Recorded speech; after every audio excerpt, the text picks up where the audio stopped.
Hello peoples! In today's video, as the title suggests, we're going to be killing some time, doing some PvP in a Drake Buccaneer. Why? Well, because we're waiting for patch 3.14 to drop.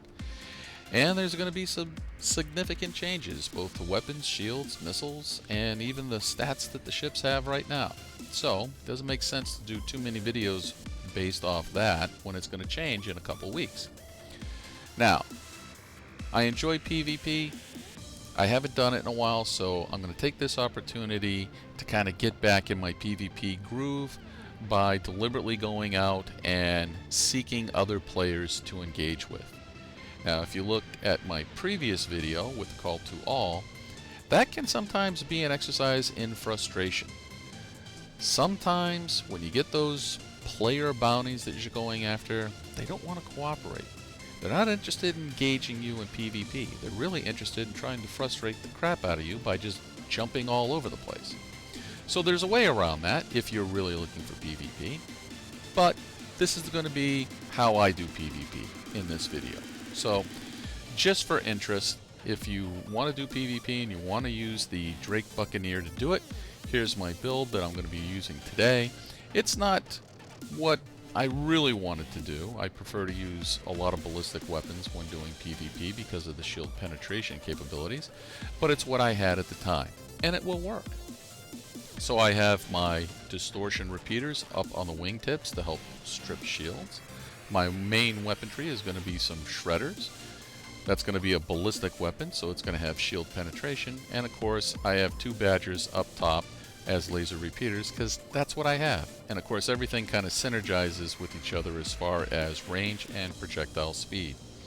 We've got our double FR66 shields, and of course our EM and IR signatures are going to dictate our detection range. So as you can see, 38,726 EM signature pretty much announces to the world that you're set up for dogfighting. You're not going to be sneaking up on anyone. Now, as usual, there will be a link for this build in the video description. However, bear in mind that within probably 2 or 3 weeks, all of this is going to be obsolete. It's going to be gone. It's going to be out the window. It's going to change, which is great because that will allow me to make more great content for you guys. Until then, go ahead, play around with this.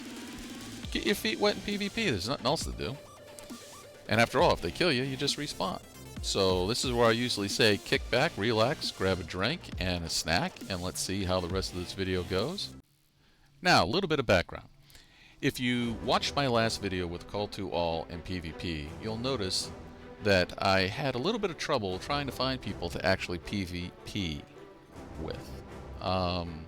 It was my experience, and it's been my experience in the last couple weeks, that player bounties, at least for me, have players that are not really looking for PvP. They're looking to frustrate you. And by that, what they do is they jump all over the place and they log off and all that kind of stuff. And when you do catch them, they disengage immediately. They don't even try to fight. This has just been my experience lately. Yours may be different, but this is what I've experienced lately. So in an effort to kind of combat that, I've decided that I will have the people that really want to PvP come to me, and the best way to do that is to get a crime stat yourself. So I have a level 3 crime stat. You can see that right up here in the top right corner, and I did that by going to Port Al-Azhar and some of the other outposts and deliberately attacking and destroying the NPC security ships that are there. Not players, security ships, NPC. I believe in giving people a chance. This, in turn, has given me a level 3 crime stat, and of course now there's going to be a bounty on me. So people are going to come after me, which is great. They're coming to me. I decided that I would hang out here at Outpost Korea, and when I jumped in, I saw that there were 2 players already here. Unfortunately, they were not in their pilot seats. Now, I don't want to just jump them. I want to give them a chance. So for Leviathan Heights, who's in the Constellation Andromeda, and for Happy Estes, who's in the Drake Cutlass Black, I basically kept scanning, waiting for them to get into their seats and to come out and see if they basically wanted to play. So that's what I'm doing now. Now, of course, you may question whether or not I'm making a good decision here, because it will be 2 against 1 if they decide to come out both at the same time, which they will. But that's just how I am. I'm going to give you a fighting chance anyways. So, as I wait, of course, the first one that pops out is the Constellation Andromeda, and even after they take off, I don't attack right away. I want to see if they're going to engage me. And I was not disappointed. As you can see, the Andromeda here has decided to start firing at me, so now it's on. Okay, so let's talk about target prioritization in PvP. I'm already engaged with this Constellation. Constellation has missiles, has 4 very big guns, usually on gimbals, and they like to sit back at long to medium range and pick you apart. So I don't want that to happen. I also know that I have a second target, which is going to be that Drake Cutlass. The Drake Cutlass is more of a short to medium range guy, and he's going to want to try to mix it up with me. However, I can't let this Constellation just sit back and snipe me from long to medium range. If I do that, I'm dead.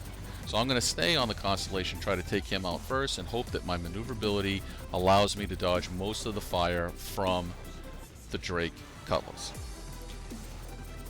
As you can see here, I'm doing a pretty good job. There's a little bit of desync, no problem. We'll just pick him right back up and then press the attack until he's done. That's the big one here. Once you pick a target in PvP, stay on that target no matter what. So now that the Constellation is done, I go after the Cutlass, and you're going to see here, it takes quite a bit of time in relation to the Andromeda to take him out. And that's because he's got a little bit more maneuverability, a little bit harder to hit, so not all my rounds are hitting. And he's doing a pretty good job at trying to avoid my fire, but again, I'm in a more maneuverable ship. I'm also in a ship that packs a lot of firepower for its size, so don't ever underestimate a Buccaneer. They're eggshells, but they're eggshells that hurt. Now I get a lucky hit here, I blow off one of his wings. That's going to take some of his firepower out. I can tell that it's a single player, not only from the scans that I did previously, because there was nobody else in the ship, but also because there's no fire coming from the turret. Now, if this Cutlass had a turret gunner, this fight might have gone different, because that would have been a lot more firepower coming in at me, and a turret can maintain some of that firepower when the pilot can't. So now what's happened is I've stripped off the other wing. In all honesty, this guy should probably be thinking about running, but he doesn't. He sticks it out to the bitter end, and for that, I appreciate that. You know, he didn't turn and run when he could have. He decided he was just gonna do his best given what he had. It ended up in a victory for me, but that was a very good, very enjoyable fight from both players there. So my hat's off to Leviathan Heights and Happy Estes. Thank you both for an enjoyable PvP match. So at this point, I've expended off quite a lot of ammo, and I did take a little bit of damage, superficial, but I make a decision to just basically hang out here at Outpost Korea. I should have gone back to Grimhex and refueled, rearmed, and repaired, but I decided not to. I did get a little bit of distance, and then later on I jumped back in towards Korea, and I was greeted with 2 more players that were eager for PvP, and these 2 were actually set up for bounty hunting.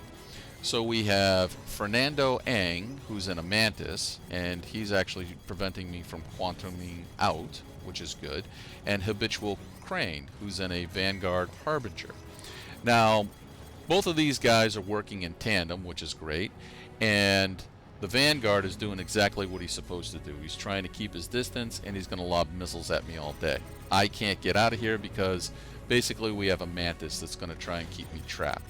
So I'm going to switch my target priority to the Mantis. I'm going to take him out as quickly as I can so that if I need to, I'm going to try to disengage. So now with the Mantis out of the picture, I'm going to turn back onto the Vanguard. However, that decision of not going back to refuel, rearm, and repair is going to haunt me right here.